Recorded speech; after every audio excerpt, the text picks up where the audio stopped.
Pagbasa mula sa aklat ni Propeta Malakias. Narito ang pahayag ng makapangyarihang Panginoon. Ipadadala ko ang aking sugo upang ihanda ang daraanan ko, at ang Panginoon na inyong hinahanap ay biglang darating sa kanyang templo. Darating ang pinakahihintay ninyong sugo at ipahahayag ang aking tipan. Ngunit sino ang makatatagal pagdating ng araw na iyon? Sino ang makahaharap pag siya'y napakita na? Siya'y parang apoy na nagpapadalisay sa bakal at parang matapang na sabon. Darating siya para humatol at dadalisayin niya ang mga saserdote tulad ng pagdalisay sa pilak at ginto.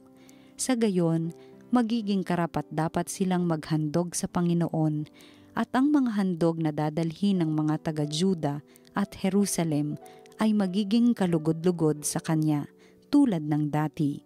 Ngunit bago dumating ang nakahihindik na araw ng Panginoon, isusugo ko sa inyo si Propeta Elias. Muling magkakalapit ang loob ng mga ama't mga anak. Kung hindi, mapipilitan akong pumarian at wasakin ang inyong bayan. Ang salita ng Diyos. Itaas niyo ang paningin, kaligtasay dumarating. Ang kalooban mo'y ituro, O Diyos. Ituro mo sana sa abang mong lingkod ayon sa matuwid. Ako ay turuan. Ituro mo poon ang katotohanan. Itaas niyo ang paningin, kaligtasay dumarating. Mabuti ang poon at makatarungan sa mga salariguro at patnubay. Sa mababang loob siya yaong gabay at nagtuturo ng kanyang kalooban. Itaas niyo ang paningin, kaligtasay dumarating. Tapat ang pag-ibig siyang umaakay, sa tumatalima sa utos at tipan. Sa tumatalima siya'y kaibigan at tagapagturo ng banal na tipan. Itaas niyo ang paningin, kaligtasay dumarating. Ang mabuting balita ng Panginoon ayon kay San Lucas. Dumating ang oras ng panganganak ni Elizabeth at nagluwal siya ng isang sanggol na lalaki. Nabalitaan ng kanyang mga kapitbahay at mga kamag-anak na siya'y pinagpala ng Panginoon at nakigalak sila sa kanya. Nang 8 araw, dumalo sila sa pagtutuli ng sanggol. Zacarias sana ang ipapangalan sa kanya gaya ng kanyang ama. Ngunit sinabi ng kanyang ina, "Hindi, Juan ang ipangangalan sa kanya." Subalit wala isa man sa iyong mga kamag-anak ang may ganyang pangalan, wika nila. Kaya't hinudyatan nila ang kanyang ama at itinanong kung ano ang ibig niyang itawag sa sanggol. Humingi siya ng masusulatan at sumulat ng ganito, "Juan ang kanyang pangalan," at namangha silang lahat. Pagdakay nakapagsalita siya at nagpuri sa Diyos. Natakot ang lahat ng kanilang kapitbahay. Ano pat naging usap-usapan sa buong kaburulan ng Judea ang mga bagay na ito. Pinakaisip-isip ito ng lahat ng nakaalam at ang kanilang tanong, magiging ano kaya ang batang ito, sapagkat maliwanag na sumasa kanya ang Panginoon. Ang mabuting balita ng Panginoon. Pinupuri ka namin, Panginoong Hesukristo.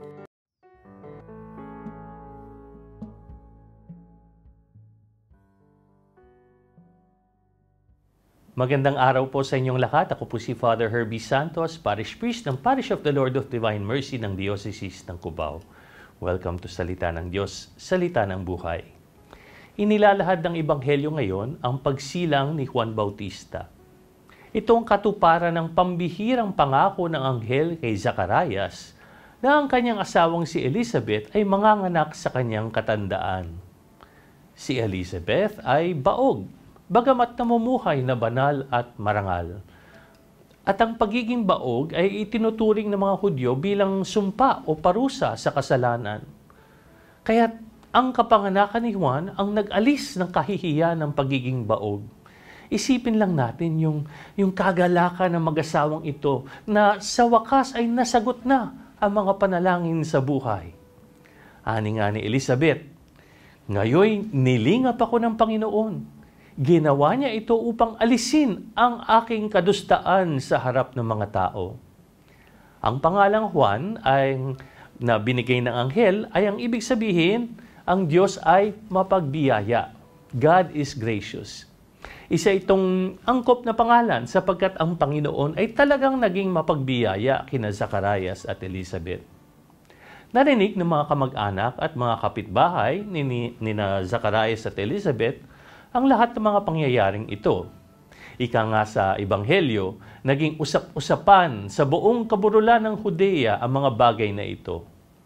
At ano ang naging reaksyon ng kanilang mga kamag-anak, kaibigan, kapitbahay, sa biyaya ni Elizabeth?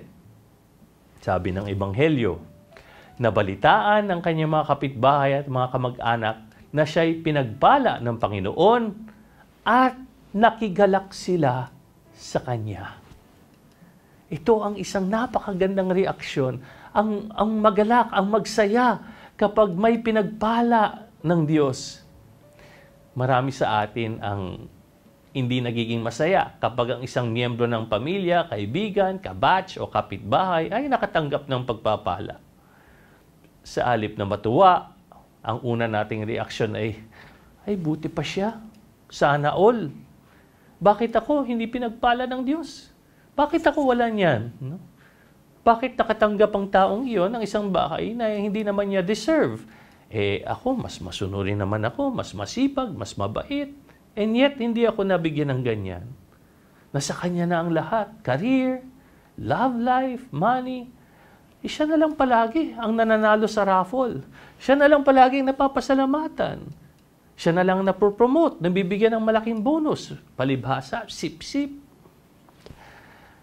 Kaya ang inggit at hinanakit ay nagsisimulang pumasok sa ating puso at tayo ay nagiging bitter sa tagumpay ng iba. Humahantong ito sa pagkabagot, pagkabagabag at kalungkutan.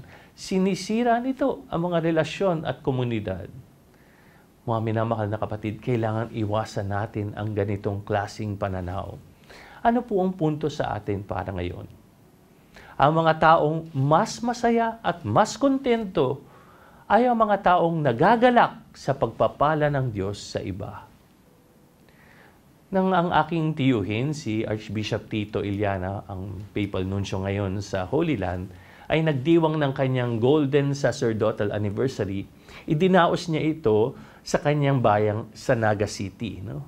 So, naroon ako, nasaksihan ko kung paano tunay na nagalak ang komunidad na ang isa sa kanila ay hindi lamang naging pari o obispo, kundi papal nuncio. Itinuturing itong biyaya ng buong bayan. At sa katunayan, dumalo pa ang mga obispo ng buong rehiyon ng Bicolandia upang makibahagi sa kagalakan ng okasyon. Kaya napakagandang makita na ang mga tao ay maaaring magalak kapag ang isa sa kanila ay pinagpala. Ngayong Christmas season ito, kapag may ibang nanalo ng grand prize sa raffle, maaari ba tayong maging masaya para sa taong yun?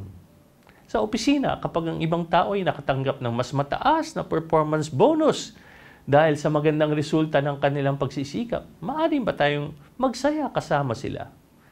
Kapag ang ating kapitbahay ay nakakuha ng working visa at ang naaprubahan na magtrabaho sa ibang bansa ay siya at hindi tayo, maaari ba tayong makibahagi sa kagalakan pa rin nila? Kapag nakapasa sa board exam ang kapatid natin at siya yung napapansin sa ating family reunion, maaari ba nating magpasalamat sa layo ng narating ng isa sa ating kapamilya? Kung ang bawat tagumpay ng iba ay nagpapasaya sa atin, sa halip na nagbibigay sama ng loob, tayo ay mas magiging mapagpasalamat na tao. Kaya magandang tanungin ngayon sa ating sarili, ngayong Pasko, anong magiging reaksyon ko kapag nakikita kong mas maraming blessings ang natatanggap ng iba kaysa sa akin? Paano ako magiging masaya para sa kanila?